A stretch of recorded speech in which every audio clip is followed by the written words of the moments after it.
Haribol. Hare Krishna.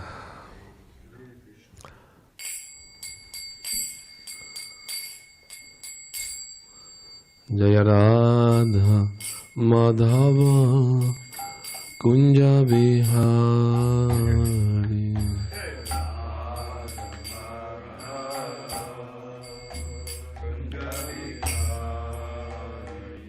Jaya Radha Madhava Kunja Bihari.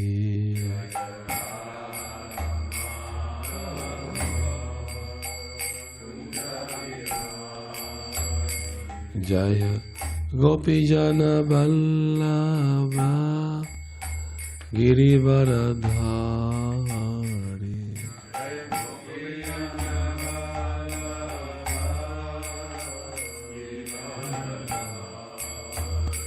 Jaya Gopijana Vallabha Girivaradhari.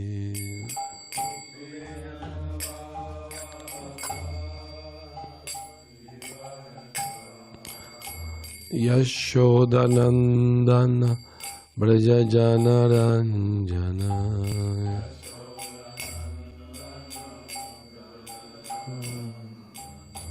Yashodanandana Brajajana Ranjana.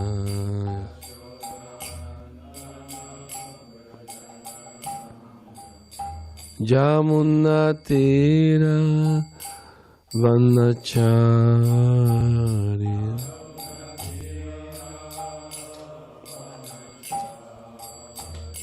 Jamunatira Vanacharya.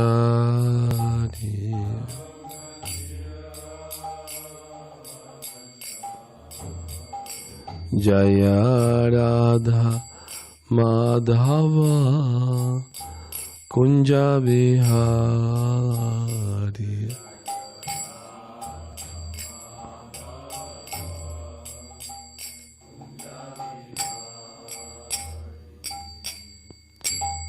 Gora Premanandi. Hari Hari Bol. Tell me which verses. This one? Okay.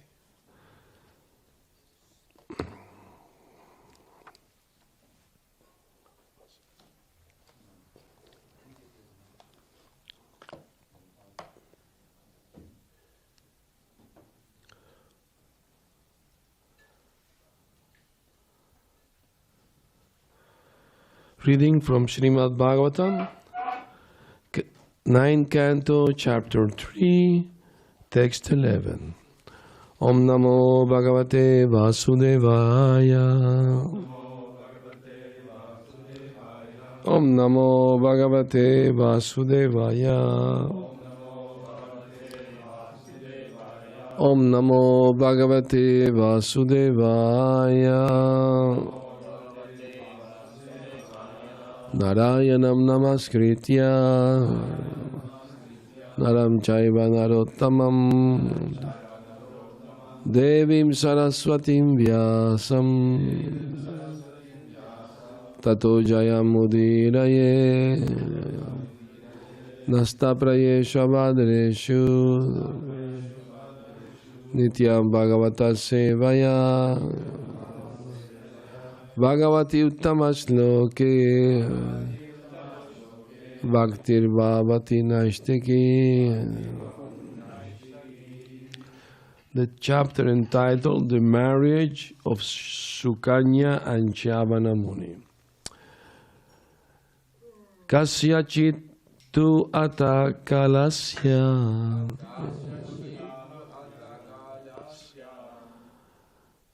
Nasatya Vashrama Gatau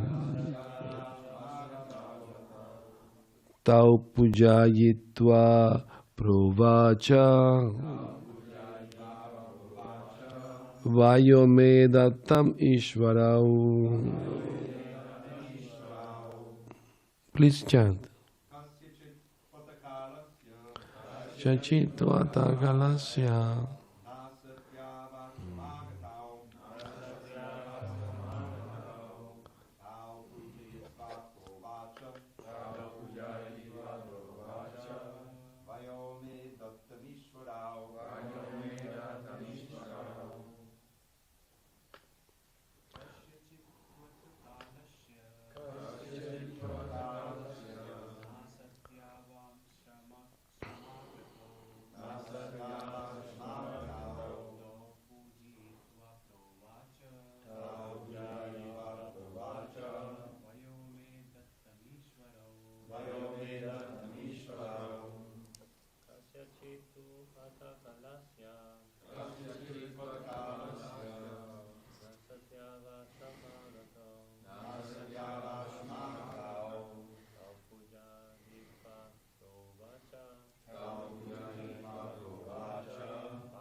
Ladies?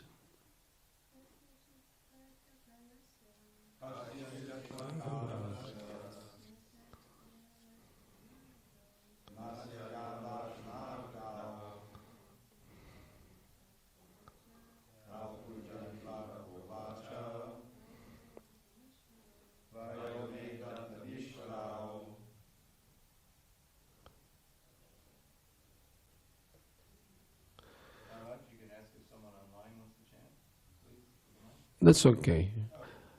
Kasyachit. After some time, tu, but, ata, and this way, kalasya, time having passed, nasatyau, the two Ashwini Kumaras, ashrama, that place of Chavana Muni, agatau, reached, tau, and to those two, pujayitva, offering respectful obeisances,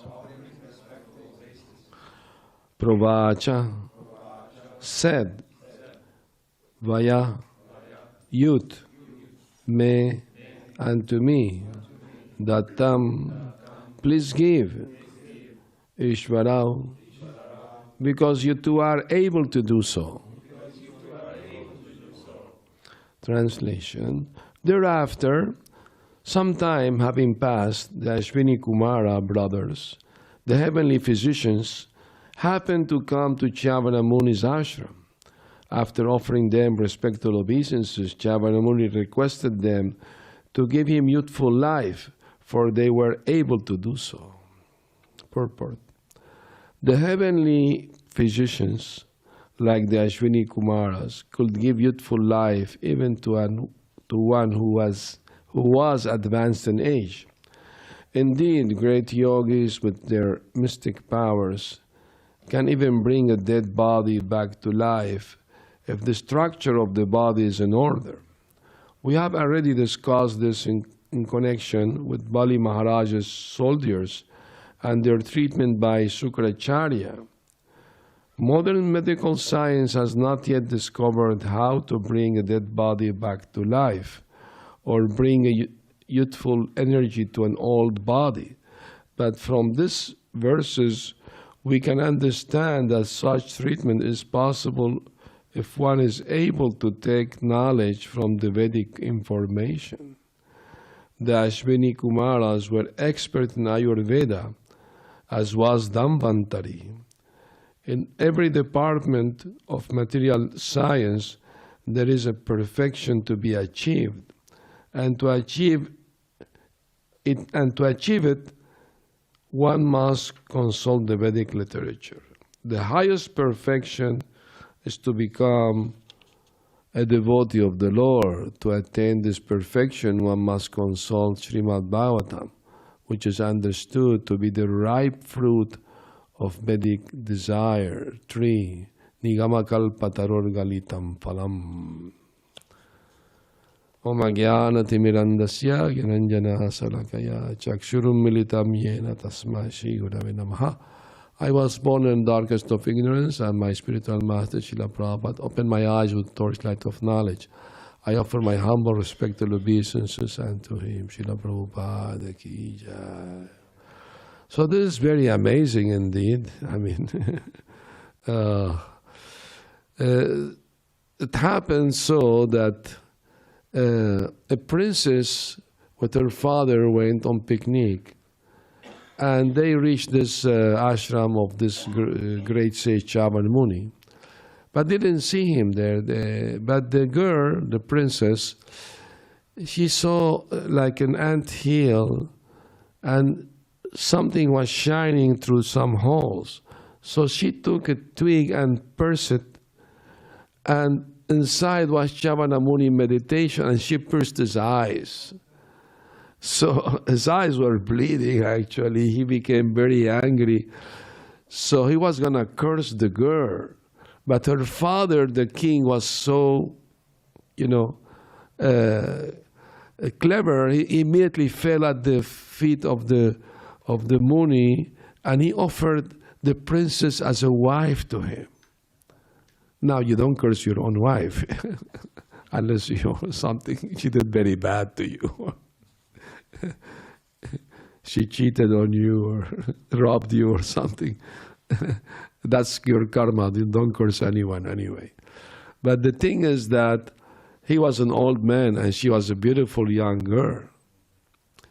And she didn't protest, she agreed. Her father, he saved her from being cursed, so she was grateful. But of course, Shakyamuni Muni is a great, powerful yogi. He understood he can't satisfy her being an old man. So he meditated on both the Ashwini Kumara, they are the physicians of the heavenly planets, of the demigods. So because he meditated on them and as their favorite, one day they came to his ashram. And when they came, he offered his obeisance to them and he told them what he wanted. I know you are able to do me youthful life. Please do. Because old age is not meant for enjoyment. Young life may be meant for enjoyment temporarily, for a few years, and then you have to give up the sense of enjoyment and take to renunciation. That's the Vedic system. 25 years brahmachari, then 25 years grihastha, then vanaprastha, then sannyas. That's the Vedic system. So this reminds me when, what was the name of that king? Yes, he was a king Kshatriya, but he married a Brahmin girl. And she was the daughter of Shukracharya. Yayati, yes, Yayati. And what was her name? The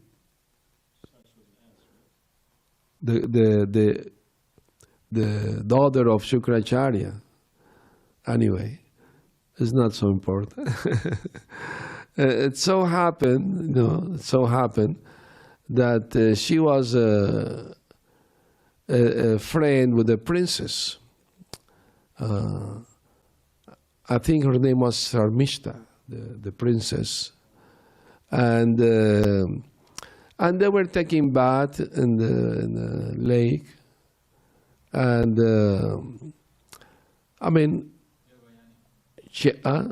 Devayani, thank you, Devayani. And they were taking bath naked, that's usual in India, at that time. No man will approach the place, They will respect this spot is only for ladies. Nobody will dare to go there, otherwise will be heavily punished, no? So, but they saw in the distance Lord Shiva coming on his bull. What is the name of the bull? Nandi, yes. He was coming with his wife Parvati on Nandi, and the girl didn't want him to see them naked, so they run out of the lake to put on their clothes, on garments, and Devayani made the mistake and put the dress of the princess on herself. Was going to do it, they haven't done it yet. And the princess became angry at her. You're gonna put my dress on? What do you think who you are? My father is the king. Who are you? And she pushed her in a well. She fell in the well naked. It was water in the well. Fortunately, she didn't die, but she was there struggling how to get out, and she was crying for help. And this Yayati passed through. And he heard the woman cry. So he approached the well and she asked him to get her out. So he threw a rope and she grabbed the rope and pulled her out. He saw her naked, he couldn't avoid it. And she told him, since you saw me naked, now you have to marry me. Because in Vedic system, a woman will not allow herself to to be seen naked only in front of the husband, nobody else. That was the system.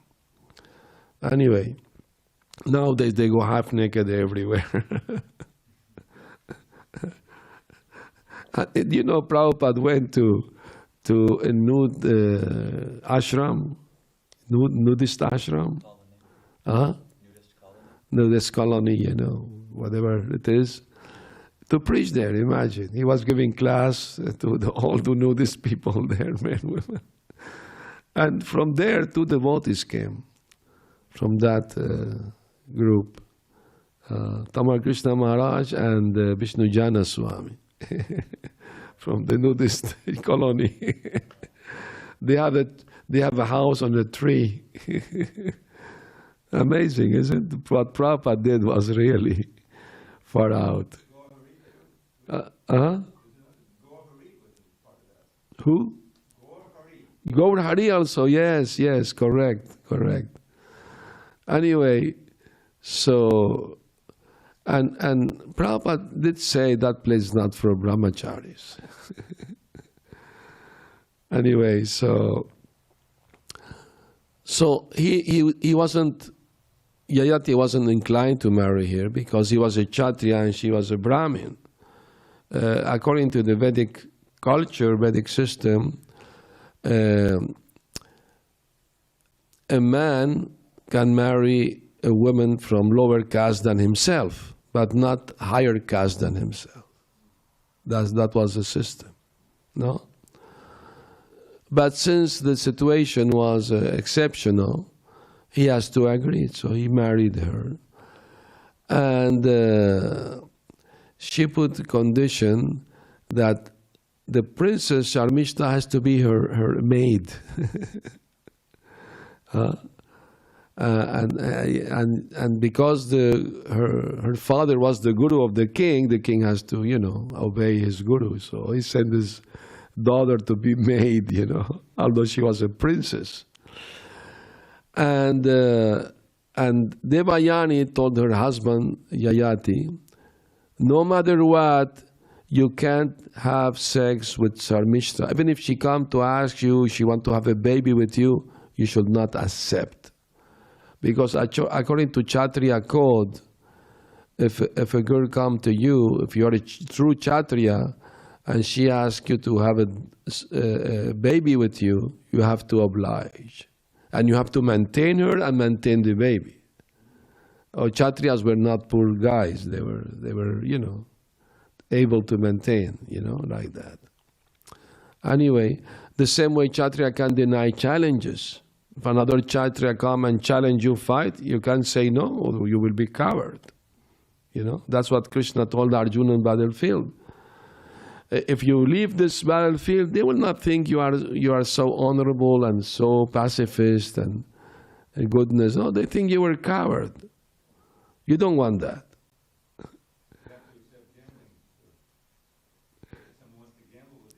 Yes, even gambling. That's why Yudhishthira Maharaj could not deny when he was challenged to gamble with dice. And that's why they lost all their kingdom and everything. So that's the thing, challenges.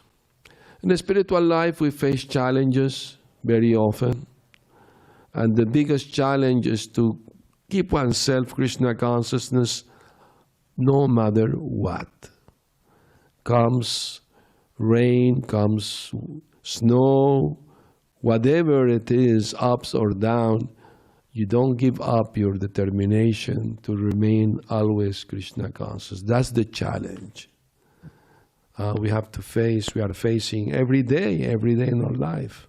It's a big challenge. Because all the world around us is meant to be an illusion. Everything is inviting us to forget God, to think ourselves the enjoyers. Isn't it? So that's the challenge. Even if you don't get out of your home, just if using the internet, so many distractions are there. So we have to be aware of this and be Krishna conscious in any condition, in any situation. So anyway, it so happens Sarmishta approached King Yayati and asked him, she wanted to have a baby with him. As a Kshatriya, he could not deny. And she was part of the entourage of his wife, so she was, like... Anyway, so he did it. He gave her desire. But when Devayani came to know, she became very angry at him. And she went to her father, Sukracharya, and angrily complained about her husband. Have to do something about it. And Sukracharya also got very angry, and he cursed his son-in-law. You become old. And he became old immediately. He was a young man, and suddenly he became old. But Yayati told him, you're not doing a favor to your daughter, She's young and beautiful, and she has desire to enjoy life. And how can I satisfy her being an old man? I mean, it's not that's gonna give up her husband and go for somebody else. That's not, that was not contemplated in Vedic times. Such thing was not even thought about it.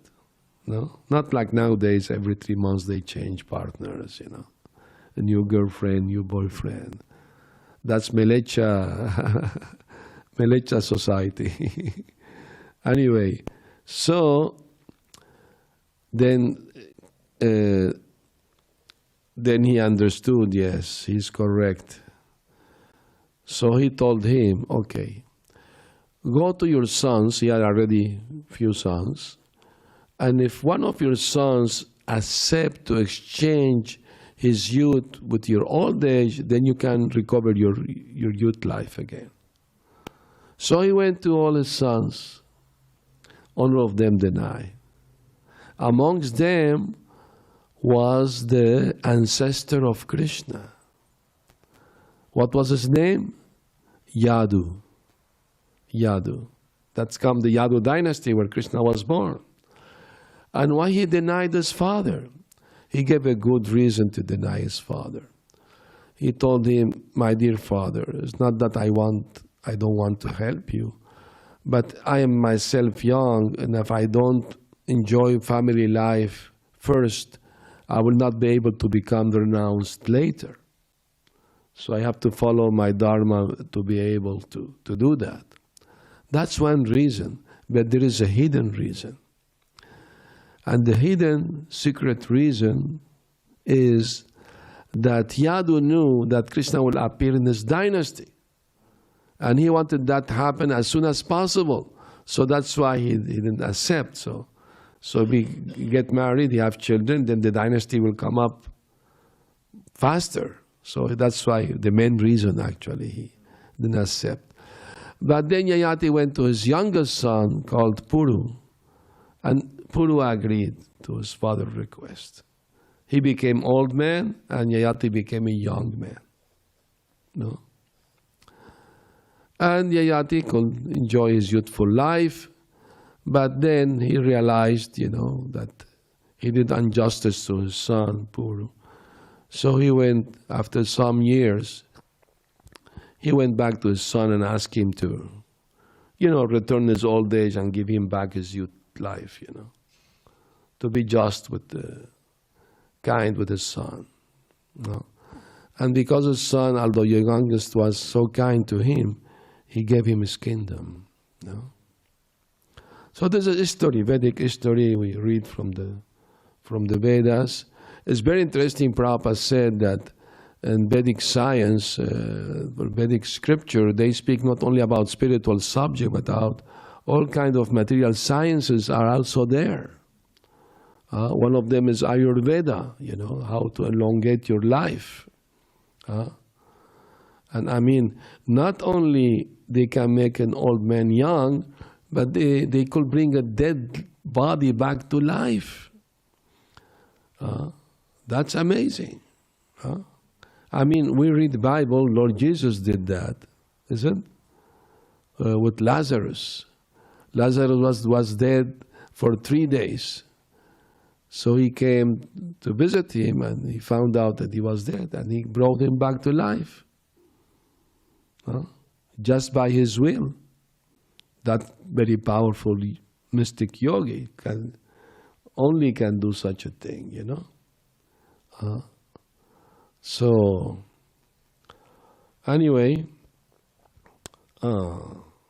Sukracharya was also able to do that with the soldiers of Bali Maharaj when they fighting against the demigods. If the body is complete, nobody is lacking, no arm is missing, nothing is full body, you know. He created like a kind of a pond with some special herbs and things, and by putting the bodies there, they came back to life. That's amazing. Modern science haven't reached that stage yet. They're still fighting cancer. They cannot find a cure to cancer. Prabhupada said, even if they find cure to cancer, what is the great achievement? They have to die anyway, sooner or later, you know. So that's the reality of the material world, is Mrityulok, the place of birth and death, you know, repeated birth and death. So Prabhupada said the greatest achievement of Vedic knowledge is actually the perfection is one become devotee of the Lord. That's the highest perfection. And for that one shall consult Śrīmad-Bhāgavatam, Amala Purana, the pure Purana. So because there are 18 Puranas, 6 for people in the mode of ignorance, 6 for people in the mode of passion, and 6 for people in the mode of goodness. And amongst the 6 in the mode of goodness, Bhagavatam is the highest. Because speak about pure devotional service, and speak about the beautiful pastimes of the Lord in Vrindavan. No? That's the highest perfection.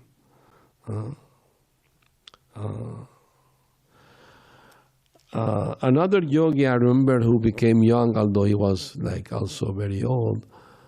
Anybody remember his name? He was meditating under the Yamuna. Shaubari Muni was another big yogi, and he was meditating under the water. Imagine, he he didn't need to breathe. That's amazing. I saw myself many years ago. I went to the Himalayas. I saw a yogi enter the Ganges, but he tied around his waist a rope with a big rock. So he entered, he remained there. So goodbye, evil world, miserable world. No, he stayed half an hour under the water and then came up. He was not breathing for half an hour, no problem. I mean to say, these things are there, mystic powers. Small degree or big degree. But we are not interested in these things.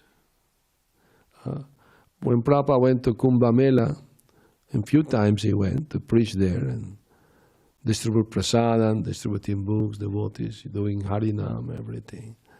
And Prabhupada spoke with some of the yogis. And Prabhupada told the disciples, this yogi I just spoke with is 600 years old. The devotee were, what, Prabhupada, how is it possible? And the other one is 700 years old. How is that possible? It's a yogic mystic perfection by controlling their respiration. It's called pranayama. By controlling that, they can elongate their life. Papa said, I'm not interested in this. Whatever time I have allotted to die, let me die and go to Krishna. Or whatever Krishna wants to send me to continue serving him, I'm okay with that. But please don't allow me to forget you. Always keep me in the association of devotees. That's the prayer of devotees. So, I was thinking today about what means personalism. Personalism, yes. You know, Krishna has many expansions, you know, like Rama, Nrsimha, Vamana. And there is another type of expansion called Bibhinamsha, Swamsha and Bibhinamsha. Swamsha is himself, Vishnu Tattva, God himself. And the other is Bibhinamsha, we are small parts, separate parts. And we are, each of us are individual. The same thing with the avatars. Each one of them is completely individual. It's not they think, oh, I'm expansion of Krishna, I must consult with him everything before I decide. That doesn't work like that. They have full individuality, full freedom, full free will, you know, complete independence, being, you know, expansion of the Lord. The same thing, we have that in very minute quantity. So it is like a very mysterious thing. The all absolute truth is very, very complex and very mysterious. Srila Bhaktivinoda Thakur said that for the absolute truth to be full, to be complete, has to have both the imperfect material world and the perfect absolute world. Otherwise will not be the absolute truth. Has to be complete in that way. Otherwise, why Lord Vishnu eternally has weapon, the Sudarshan Chakra and the club? That's for chastising demons, isn't it? And the conch shell and the lotus flower is to bless the devotees, to give blessing. So that means eternally demon has to be there, isn't it? That's a fact. And for that, material world has to be there. Because sometimes devotees sentimentally say, oh, one day all souls will be liberated, go to Krishna. That's very sentimental idea. Of course, Krishna wants everyone, but he respects everyone's free will. I mean, Krishna can force us to surrender to him if he wants to, but he will never do it. Because that's for him, no meaning to force anyone. For him, what attracts him is the voluntarily loving service, the attitude, the internal attitude. That's what is important to him. Bhava Grahi Janardana. He knows what attitude we may have in approaching or serving him. So that's the most important aspect in devotional service. The mentality we have, we can keep, you know. This reminds me, amazing pastime from the Puranas. Two brothers, devotees, they went to Mathura to celebrate Janmashtami there. Both of them devotees. And when they reached Mathura, they were walking toward the Keshava temple, very ancient temple. And suddenly, hailstorms start, you know, coming down. And one of them ran to one house and the other one ran toward the temple. The one who entered that house, he didn't know the house was a prostitute house. And the other one just get all wrenched and went to the temple. Now, see what happens. The one who was in the prostitute house, he was lamenting. Oh, why should I have run here? I'm so unfortunate. My brother must be doing Abhishek to Lord Krishna, hearing the mantras, associating with great devotees. And I am miserably here in this place, you know. And the other one who was doing the Abhishek with the devotee was thinking, oh, I am here doing this, but my brother must be enjoying beautiful girls and drinking nice wine and enjoying the dancing of these girls, and I'm wasting my time here doing this. So it's externally okay. I mean, that's guy is wrong. So we should not judge just by external appearances, you know. Anyway, This reminds me of a story, a true life story. A farmer in India, he has his wife and son, and they have a pet. The pet was a mongoose. Have you heard mongoose? Okay. So he went to his farming, working, and the wife, breast milked the child and put him to sleep. Oh, I have still time. I need to buy some vegetable in the market. So she went. And while the child was sleeping, a cobra came into the house. And the mongoose start fighting with the cobra to protect the child. And he was able to kill the cobra. He's enemy of the cobras. And he was so nervous, his mouth was full of blood, and he was walking in front of the house very nervously like that. And when the woman came back from the market, he saw that, and she concluded that this horrible animal killed my child. So she grabbed the stone and killed it. She smashed his head. But when she entered the house, son sleeping and a cobra dead. Oh, why I jumped to conclusion like that? I should have first, So that's very important, not to jump to conclusion. First find out what is the real story, Anyway, so what I was saying that in relation to?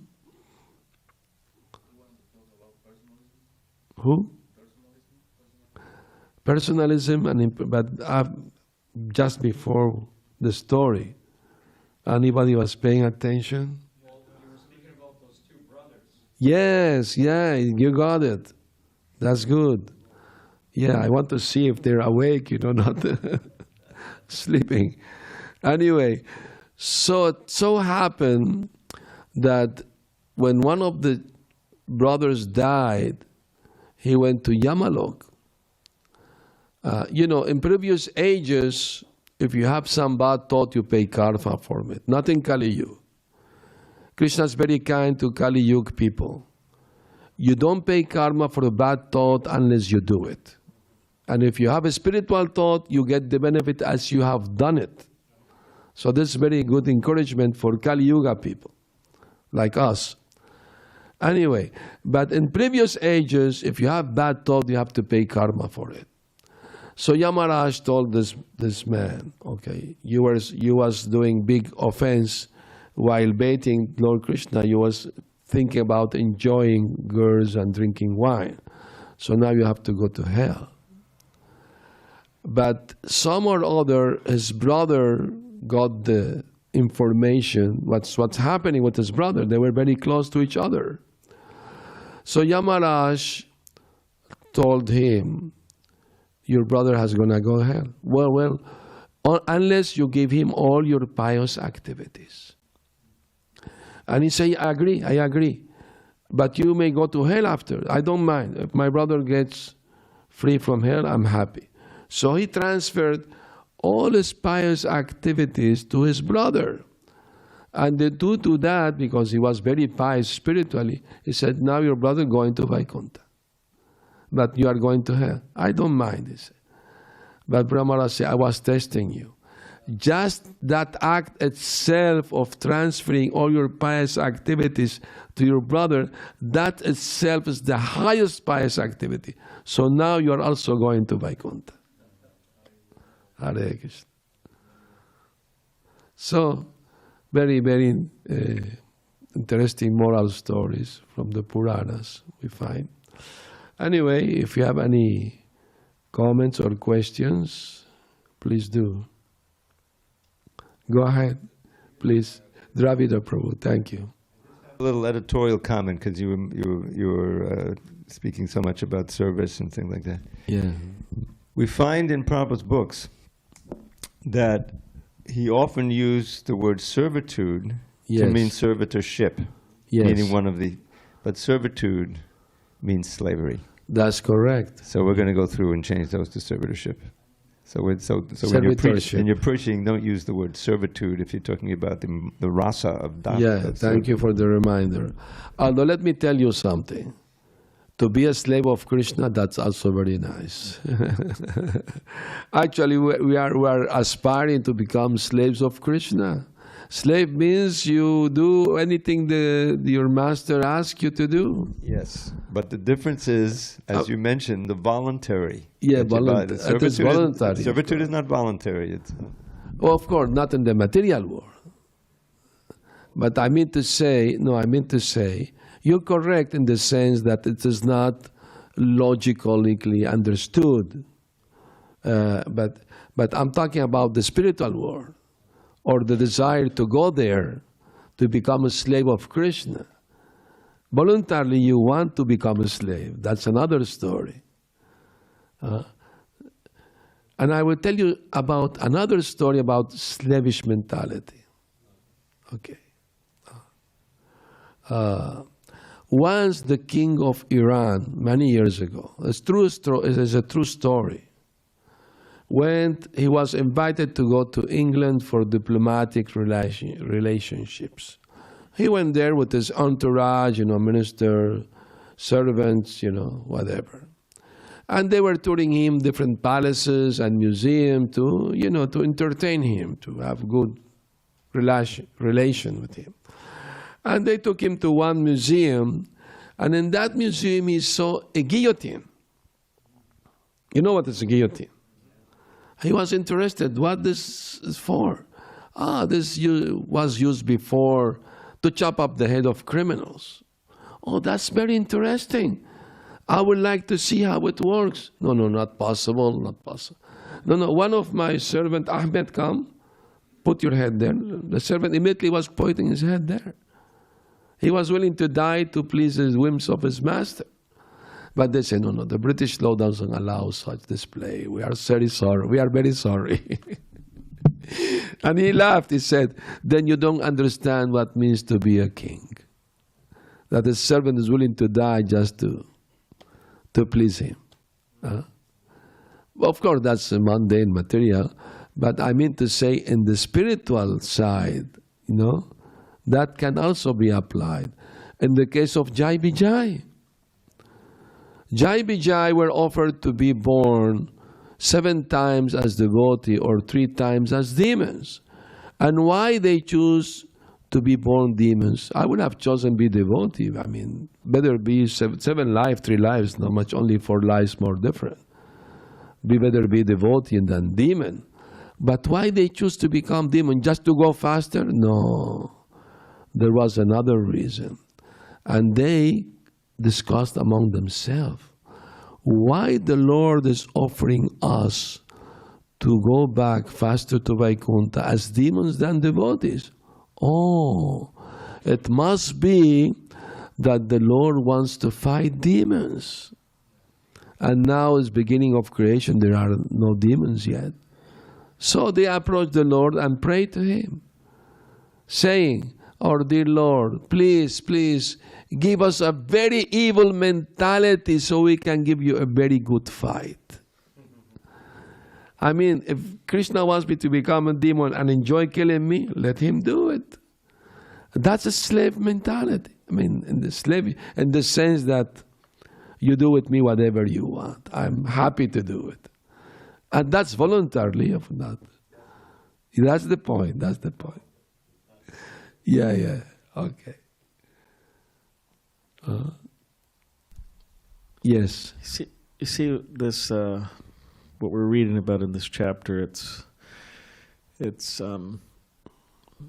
interesting because this sage or this Muni, he's an old man. Yes. And then somehow or other he agrees to marry this young woman, which it's hard. I mean, practically speaking, we would say that this is obviously a material desire. Yes. On his part. Yes.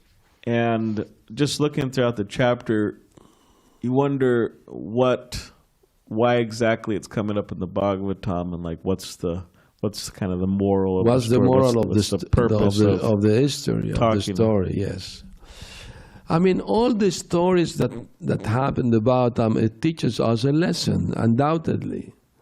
And the story of Chavana Muni is very, very interesting, because it shows us that when something comes to you by destiny, you just accept. I mean, he saw it as destiny, and the form of princess came to him, and he accepted destiny, you know. That's the main point, no?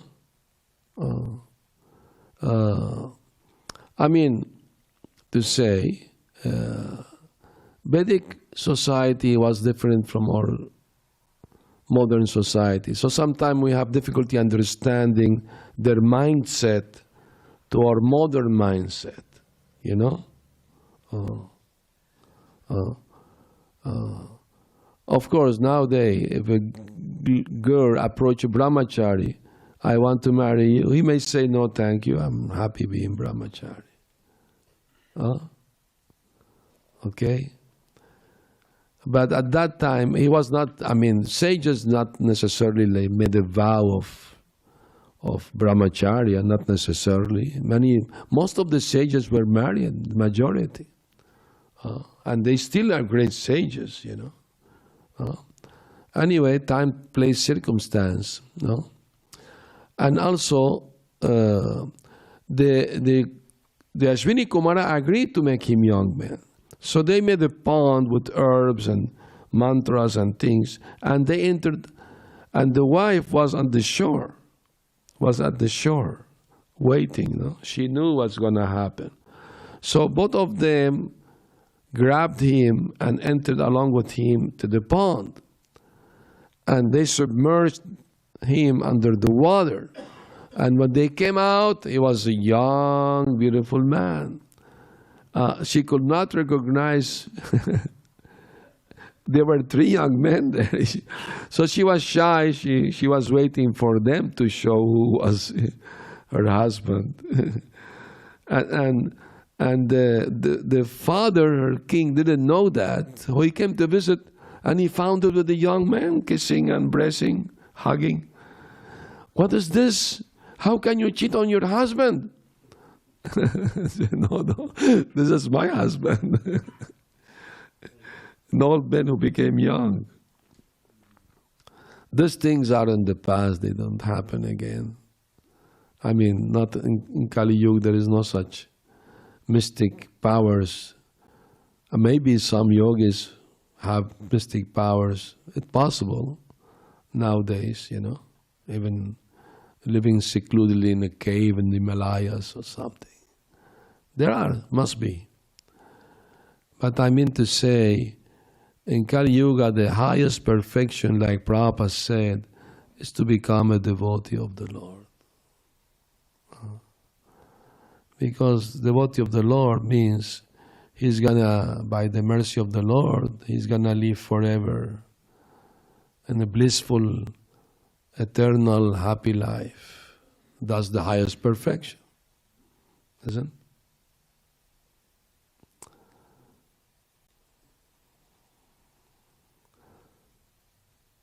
When Prabhupada went to Venezuela, he was giving Bhagavatam class one evening. He was giving Bhagavatam only evening. Morning he said somebody else can give Bhagavad Gita. He changed that. And in that class he said, the Vedas are known as Kalpataru, desire tree. Anything you want, they can deliver, material or spiritual. He said there is different sciences in the Vedas. One of them is called Akash Patal, flying in the sky. And he explained different ways of flying in the sky. One way is to make a machine to fly in the sky. Another one, you being carried by pigeons from one place to another. Of course, that means you have mystic power, you become very light. So, a lot of, millions of pigeons. Anyway, and he said there's another way by mantra. If I chant a mantra right now, this asana will float in midair. We were all expecting. We were waiting for him to do that. That never happened. Anyway, but it's interesting that Vedas, they have all kind of material and spiritual knowledge. Yes, Nigama Kalpataror Galitam Palam. Okay, any last question?